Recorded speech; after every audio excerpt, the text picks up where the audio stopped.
Madame Cariou, 1438. Oui, merci Monsieur le Président. Donc là, je vous propose de nouveau de réaménager le dispositif de la niche coopée. Alors je vous rappelle ce que c'est.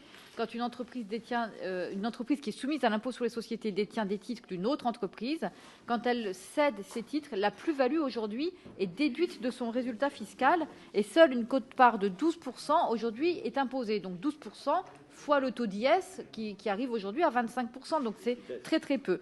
Donc là, aujourd'hui, ce que je vous propose, parce que le taux d'IS n'a cessé de baisser, donc mécaniquement, la niche copée a augmenté, l'exonération a augmenté. Donc là, je vous propose de corriger cet effet-là pour les plus-values supérieures à 1 million d'euros, c'est-à-dire que sur les plus-values jusqu'à 1 million d'euros, d'enrichissement, on resterait à 12%. Au-delà, on passerait à 20%, mais c'est uniquement pour corriger cet effet de baisse de l'impôt sur les sociétés.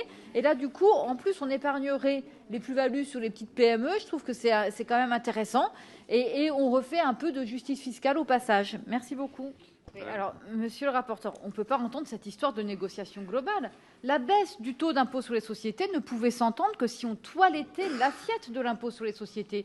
Sinon, c'est vraiment, alors là, pour le coup, aberrant. Je vous rappelle que la France avait un des taux d'IS les plus élevés au monde avec les États-Unis, mais que, par ailleurs, on avait une des assiettes les plus mitées au monde aussi. Parce que ce taux d'IS, il incitait finalement à la création de niches. Donc, il est normal, en période de baisse du taux d'IS, qu'on toilette l'assiette. Par ailleurs, je vous dis qu'avec ces 20% appliqués à la quote-part de réintégration dans le résultat fiscal, on arrive à une imposition que de 5%, mes chers collègues, 5%.